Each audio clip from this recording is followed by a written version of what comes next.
We're going to Hebrews 1, 4 through 14.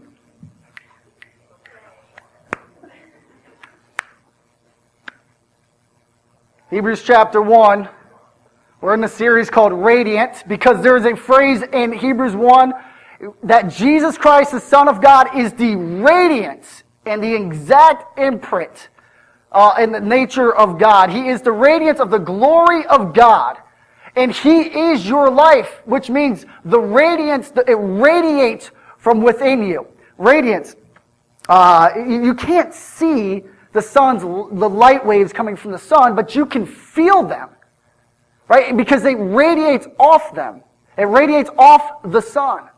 And with Jesus being called the radiance of the glory of God, we know He's here. We know our faith has substance because we can feel Him. Chapter 1, verse 4. We're kind of jumping mid-sentence here, talking about the Son of God, having become as much superior to angels as the name He has inherited is more excellent than theirs. For to which of the angels did God ever say, "You are my Son, today I have begotten you"? Or again, "I will be to him a father, and he shall be to me a son"?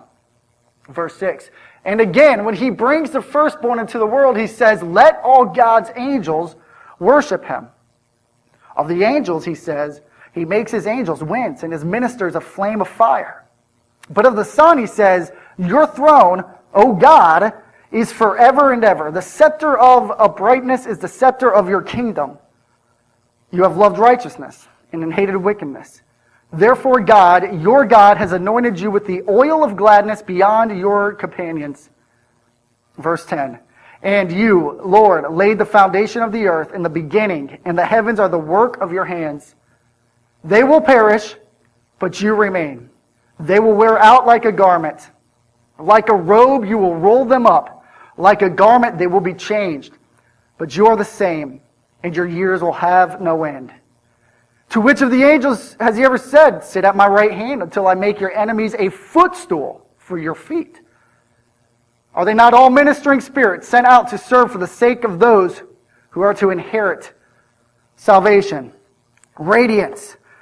Radiance. Guys, it's a little different if you're visiting, if you're new.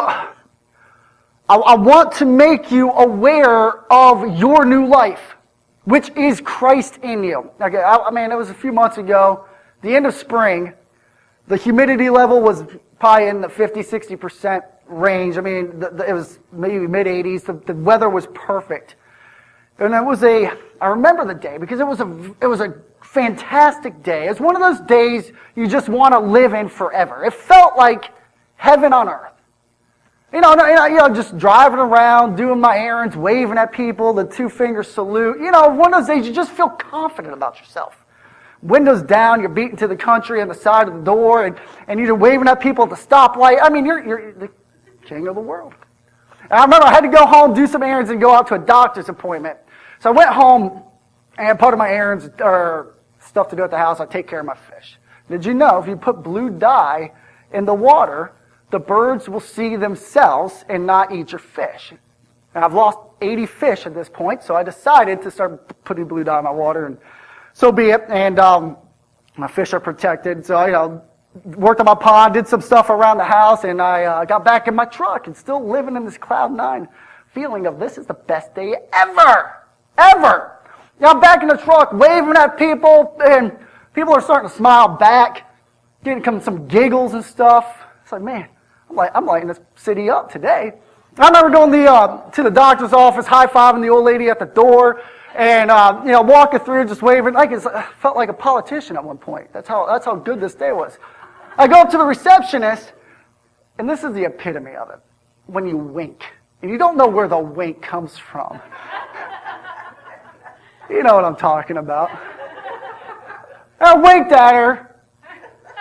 I went, sat down, talked to the old man next to me. "Hey, you gonna get that thing removed?" And he's like, "Yeah." And everyone's like looking at me in the waiting room. They're all giggling and stuff. And I just, I run the place. So I go back and I see the first doctor, the pre-doctor, and she takes the vitals, and she's smiling, laughing, and I'm lighting her up, and I'm telling you, I'm feeling good. Right? This guy's got, you probably think I got a big ego. Well, I go to the next doctor comes in, he walks in, and the first words out of his mouth, why do you look like a Smurf? I said, what? He goes, you have blue all over you. I look at my finger and my hands, like, that blue dye. I said, well, how bad is it? It's like, well, you've been digging for gold, you've been picking your ear. I mean, it's everywhere. That's why they're smiling and laughing. Sure enough, I go to the bathroom and there's blue dye everywhere. I mean, I look like a Smurf, Papa Smurf. You know, the awareness of that blue dye on me changed my day. You know what I did when I walked out of that doctor's office? Exactly, the walk of shame. No eye contact. No looking at people, making them laugh or giggle. It was guilt, or not guilt, but shame set in because my awareness changed. I became aware of something on me that was not right. And you have only the capacity of one flow of awareness in your mind at one time. I'm telling you, you cannot know that life is good and know you look like a Smurf at the same time. It's one or the other. And you cannot know that you are righteous if you dwell in the thoughts of your wickedness. You are the righteousness of Christ. And I'm here to make you aware of what you cannot see and what you're convinced of, what we call faith. That Christ, Jesus Christ, the Son of God, came to die for you, to purchase you because of how valuable you are, and to redeem you and to bring new life within you. Life that is not found in this world, but life that is deep within. He came to make his house with you, and the Father came to make his home in you. And he's got an army of angels surrounding his new temple, his home, and protecting it day in and day out. This is where we're at. We're at Hebrews 1:4, and the author of Hebrews has been back and forth through these Old Testament prophecies about who Jesus, the Son of God, is, and proving these Old Testament prophecies were true. In other words, believe what Jesus has said. He is divine. He is God on earth. He is the fulfillment of the prophecies. Verse 4, having become as much, so he brings angels into the picture. Do you believe in angels? Raise your hand if you believe in angels. I saw 2 hands go up in that. Hold on, okay, all right, wait. That was every hand. That's what I thought. Well, except one, but I won't point them out.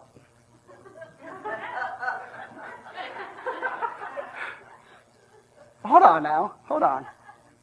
You really believe in angels? You really do. You don't see them. Well, maybe you've met one, you didn't know it. Don't give me this, Gene. You know what I'm talking about. You don't see them, but you really believe they're there. So what you're telling me is you believe that there is life that is unseen, and that, let me take your little hand up in the air as far as I can, and that is real life. Because you know, if you believe in angels, you probably know they're not born of human descent. That they were created when God determined their creation. That they are not born into creation. You're telling me that they're divine, that they are of God. Which you're telling me that God is real, and that God is life, because he ushers in life, and angels are proof of it. And what you're telling me is what you see in this world then is not real life. It's all temporary. The angels have been here before you, and they will be here after this life ends. What you're telling me is you have faith in the things unseen. And so we call awareness to the things unseen, because that is life. And that is where life is found.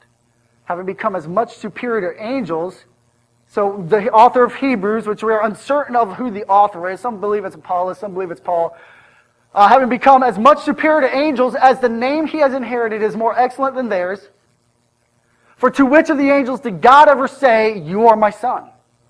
Today I have begotten you"? Or again, "I will be to him a father, and he shall be to me a son." So I'm catching up from 2 weeks ago. Tom preached last week. And I didn't listen to the message yet, but from the title, I believe it's called "A Living House." And that he picked up on this thing that I left off 2 weeks ago. And it's this prophecy here, I will be to him a father, he shall be to me a son, comes from 2 Samuel chapter 7. I got to spend some time on this, okay? We're going to get to angel talk here in a minute. But the angels are here just to point to Jesus Christ, your life. And so what's going on in 2 Samuel is David's built himself a house.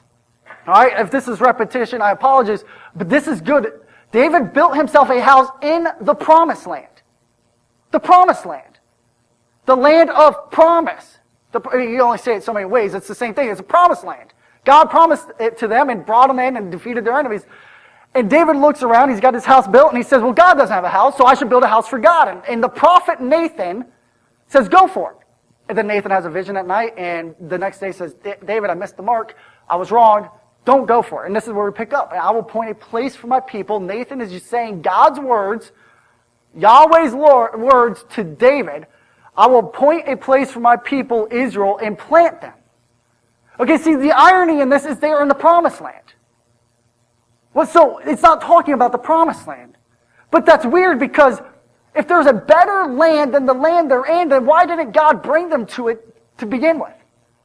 It's not, that really can't be the promised land. If there's a better land out there. But if you go back to Jacob, and God promised Jacob, this land where you're standing, Jacob, I will give to your descendants. And they're there. And it appears it's not over yet. And I will appoint a place for my people, Israel, and I will plant them.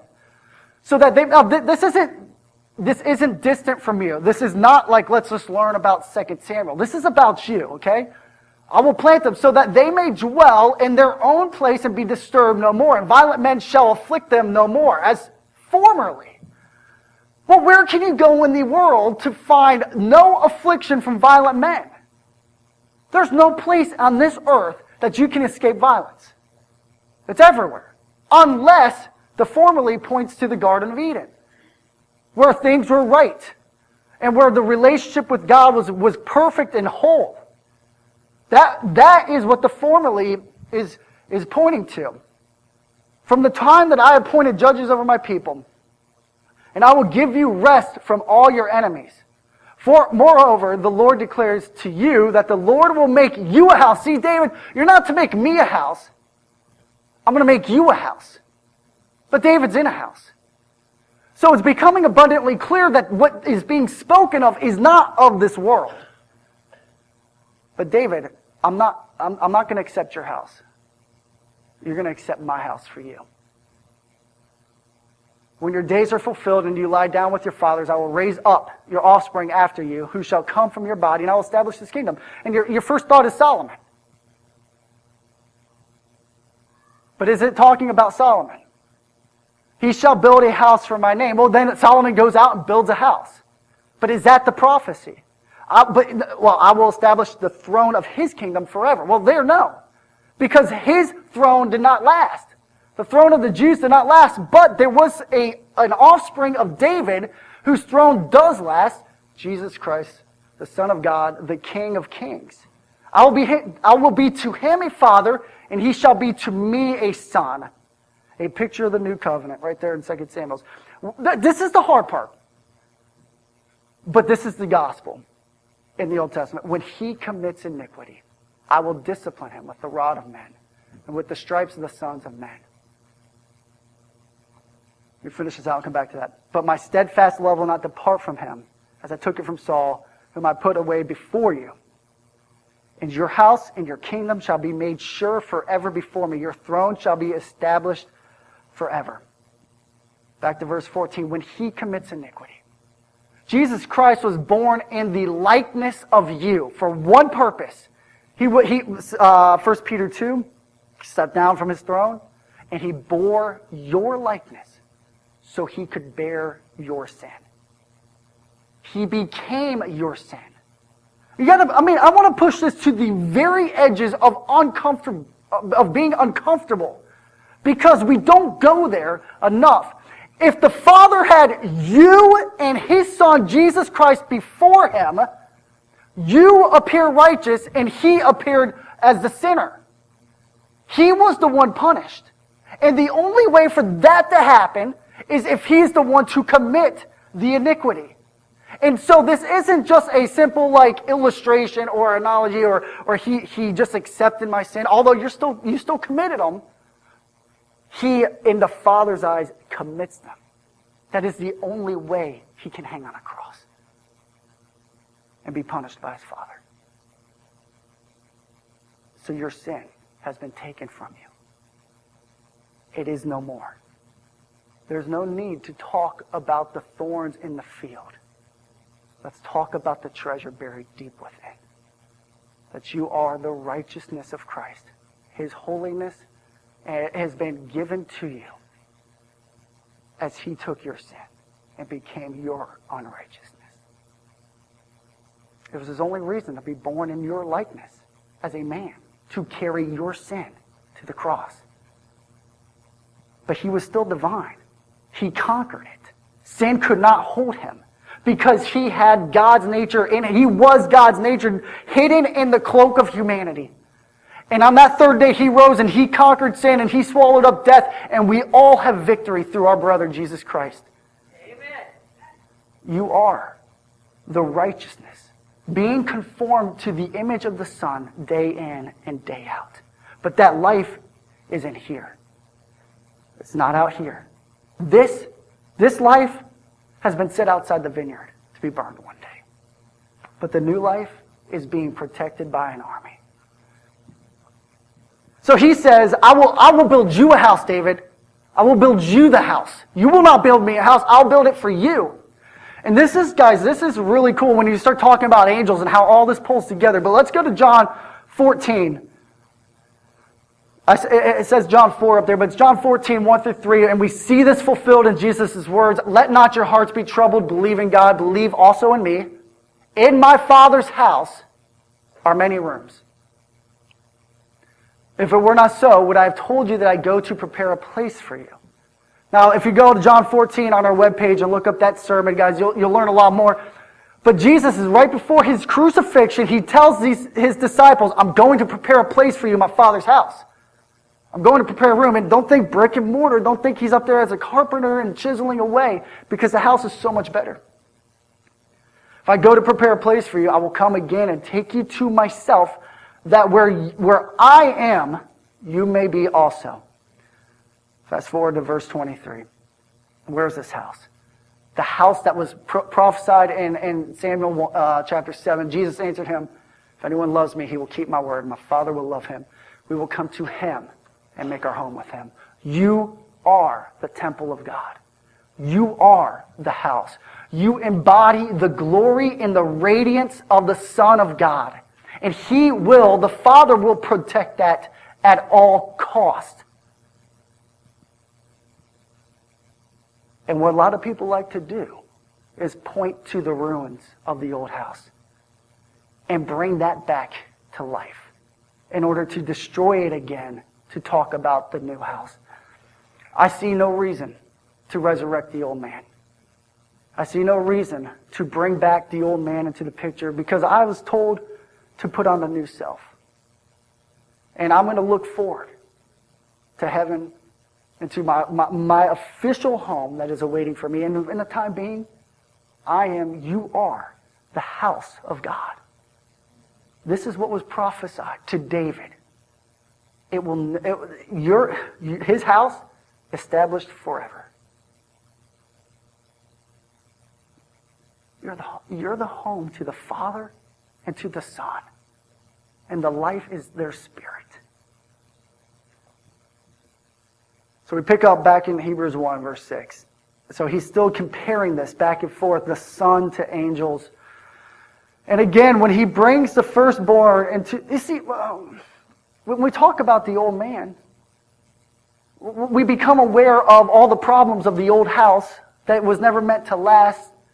The awareness of the blue dye in which we live in the guilt and shame. And then we quickly usher in the solution of Jesus Christ, which should, if we stare at the solution... You afraid of North Korea? The more we talk about it, the more fear stirs up. What if we pushed it aside and just focused on the strength of our military? Would we not sleep a little bit more at peace at night? is there need to stir up the threats of the old man if it's already been conquered? And see, you're aware of it. You are aware of it. Because it follows you day in and day out. And it taunts you. And it tempts you. Pay it no mind. And many will say, so you're telling me I'm free to sin. I'm telling you you're free to just chase after life. Capital L, capital I, capital F, capital E. Because that is your real life. Again, when he brings the firstborn into the world, he says, let all God's angels worship him. Just to show you where it comes from, Deuteronomy 32:43. This takes more time than I want to give it right now. Rejoice with him, O heavens. Bow down to him, all gods. That word gods can be used for angels. There's some discrepancy here in the Septuagint and all that. But this is where that passage comes from. Verse 7, of the angels, he says, he makes his angels winds and his ministers a flame of fire. It's almost word for word out of Psalm 104, verse 4. He makes his messengers winds, his ministers a flaming fire. Ministers. I just think that's kind of cool. Verse 13, and to which of the angels has he ever said, sit at my right hand until I make your enemies a footstool for your feet? I think the imagery is pretty cool. Jesus, Son of God, you sit back, you click that recliner back, and you prop your feet down. And one day, what you're resting your feet on are what used to be our enemies. Just chill out. Because I'm going to make them a footstool one day. Verse 14. Are they not all, we're talking about angels, ministering spirits sent out to serve for the sake of those who are to inherit salvation?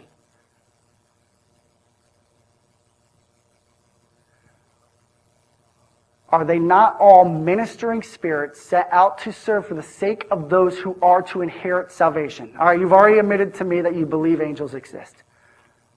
Let's begin to put some power in them in your life. To minister is to be a helper of God, okay? They are ministering, they are helpers of God. They are sent out by God, the Father, to serve. Who? You. That is their purpose. To serve you. They come to minister to you. And now look, let me just put this out there. If this helps you at all. If it doesn't help you, just throw it away like you did with Lance's joke. Angels was kind of a topic to me up to recently. That it was just kind of like, because we've embodied angels as Cupid and, pudgy with wings and arrows on the back or whatever they do, we've just... Or even the phrase guardian angel has kind of always been like out there a little bit, woohoo. But, you accept it and you move on. You accept it there, you move on. You don't really have purpose for them. And I hope you leave here today as Elisha's servant. Maybe not physically able to see them, but you know with everything you are, as you know you are a child of God, that they are there protecting you. It's not a guardian angel. We've got a guardian army. Holding us, protecting us until we are called home officially. Are they not all ministering spirits sent out to serve for the sake of those? You're waiting to inherit salvation. 1 Peter. You're called to a living hope. To an inheritance imperishable, unfading, and undefiled. It's waiting for you. Someone's going to protect you along the way. John 16, guard them, protect them, Father, keep them until we bring them home. It's the prayer of Jesus being answered in your life. Let's go. I want to go to the New Testament. We got a lot of Old Testament pictures of angels. We're going to do some New Testament, a little bit of Old Testament. Just them at work. So you can see them at work, okay? Talk about Jesus to begin with. I mean, if you want to know who you are, take a look at Jesus and you begin to understand your new life, okay? We're at the end of the desert, the temptations in the desert, okay? And the devil left him. 40 days without food, and was it 40 days without water? Right? I mean, I can't go 40 minutes without food. I die at the end of my sermon. I've been trying to call him down to 35 minutes just in order to get to McDonald's to keep life going. It's not going to happen today. I'm sorry. But so because Meemaw's is so far away. Could you not have a better favorite restaurant? There's one on the beach. I said, oh, we just got one. It's closer to us. I said, but doesn't work for her. Then the devil left him, and behold, angels came and were ministering to him. He's on the verge of death. He's got no food. He's got no water. I mean, he's in a fleshly body. He's on the verge of death, but his time hasn't come. So the angels were sent to minister to him. But my assumption is to revive him, give him strength, pick him up, set him back on his feet, bring him some food, brought him some water.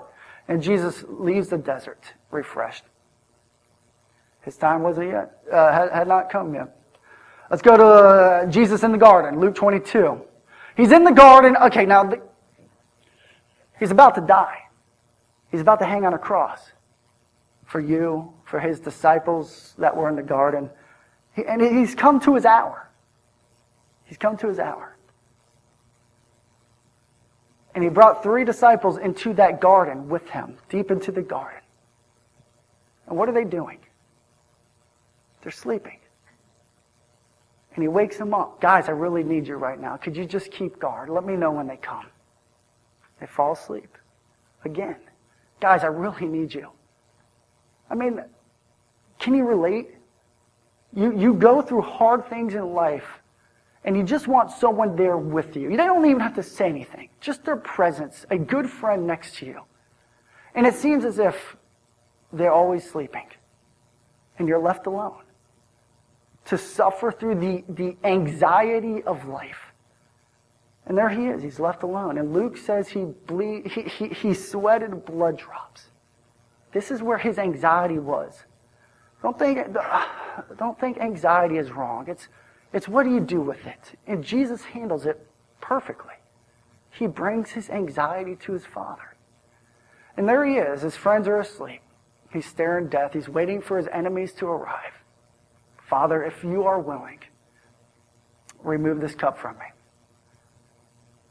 And here's the cure to your anxiety. Nevertheless, not my will, but yours be done. The problem is with that statement, it's become so mechanical and robotic, it's lost its punch. What Jesus says is, I'm going to take the next step, and the next step, and the next step, and if it ends up with me on a cross, hallelujah, praise the Lord. You'll let me there. I will trust you every step of the way. And in that moment of severe anxiety, sweating blood drops, an angel was sent to him by the Father to strengthen him. Let's go to Matthew 18. Let's spin this a little bit. In the context, see that you do not despise one of these little ones. Children are not brought up. My assumption is the little ones are the little ones in faith. You are there. You used to be there. Do not despise them. Do not look at them and say, you're not a Christian. How dare you call yourself a Christian? You don't belong with us. Look at your life. Look at your field. Look how messy it is. You're not one of us. Because I'll tell you that in heaven, their angels always see the face of my Father who is in heaven. There's someone ready to tell on you. That includes you. I mean, that you have angels that always see the face of the Father who is in heaven on your behalf. Now listen, if you were the former me just a few weeks ago, you'd be like, woohoo. But you admitted to me you believe in angels. And so here I'm telling you what they do. And no, I'm not. Jesus is. They're there on your behalf even to protect you from those who persecute you. And to strengthen you. And I love it. It's plural, angels. They're angels. The little ones, they're angels. They always see the face of my Father who is in heaven. We might come back to this verse. Let me read a couple more. Psalm 91, 11 to 12. For he will command his angels concerning you, to guard you in all of your ways. On their hands they will bear you up, lest you strike your foot against a stone. Remember how this was used in the desert? Hey, Jesus, just throw yourself off the mountain. I mean, if it's not your time to go, the angels are going to catch you. Jesus, don't you dare test God. don't you dare test God. In other words, yes, you're absolutely right. It's so detailed that even God prevents you from stubbing your toe. Woohoo. It's for you to believe. I mean, I'm just reading it. He commands his angels concerning you to guard you in all of your ways. You have any idea how close you've come to death on the way here? I mean, Christ, the Son of God, holds this entire world together by the word of his power. That light that turned red and the other one that turned green, I mean, we've got our electrical grids and our technologies that keep them going, but it's only by the power of the Son of God. If we would have any idea how close we've come to death without even knowing it, we would begin to see his angels guarding us in all of our ways. Our flesh is fragile, but if it's not your time to go home, then you have this going on. Psalm 34:7. The angel of the Lord encamps around those who fear him and delivers them. He's stationed around you. And he delivers you. He is there. Always. So I ran across this morning in Genesis 20. I knew it was there, but it just didn't hit home until this morning. Let me go back. Matthew 18. See that no one despise one of these little ones, for I tell you that in heaven their angels always see the face of my Father who is in heaven. Let me close on this. Genesis 28, Jacob left Beersheba and went toward Haran, and he came to a certain place and stayed there that night because the sun had set. Let me put you on the mountainside. Elisha is with his servant, and Elisha knows the angels are all around, the horses and the fiery chariots. And the servant's freaking out. The enemies of God are getting ready to attack. And Elisha said, God, just open his eyes for a minute. Let him see the mountain is on fire with your angels, with your army. And for a minute, the servant sees the chariots of fire and the horses all around. Did Elisha see them? I don't know. But I bet you this, he didn't have to see them to believe in them. His faith was so deep, he saw them always without having to see them with his physical eyes. And it came to that point for me this week. God, I want to know like Elisha. I don't want to see like the servant. I want to see like Elisha, that you have sent your angels concerning me, concerning you, because of the treasure buried in the field is so precious. Because you are the house of God, the radiance of his glory because of his Son in you. Show me your protection.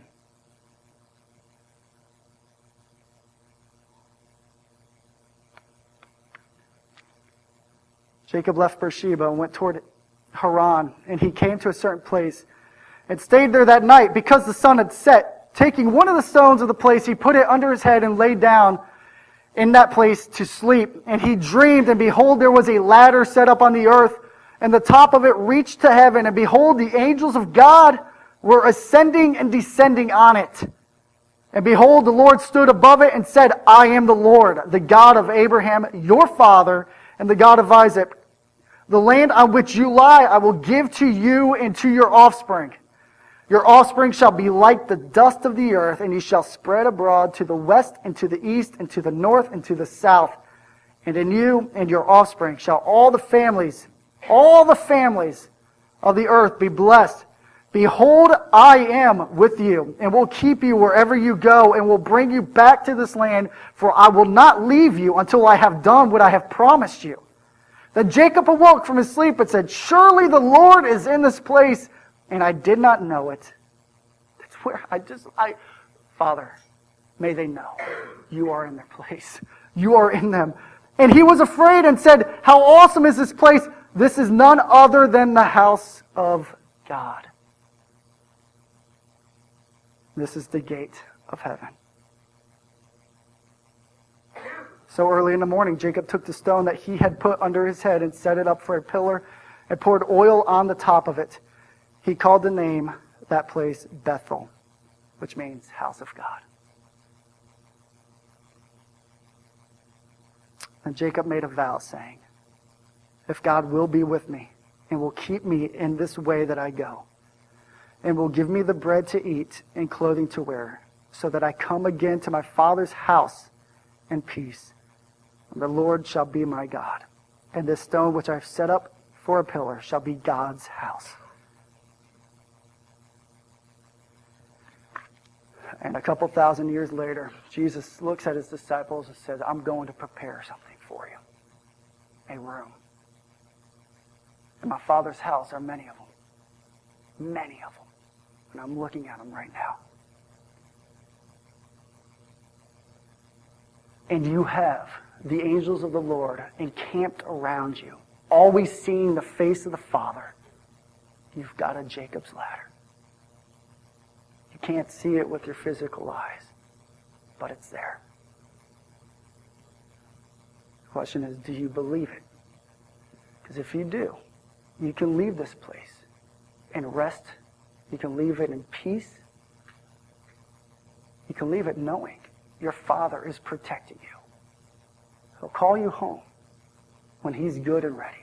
And until then, you've got a guardian army surrounding his most precious gift buried in a field deep within the earth that he paid everything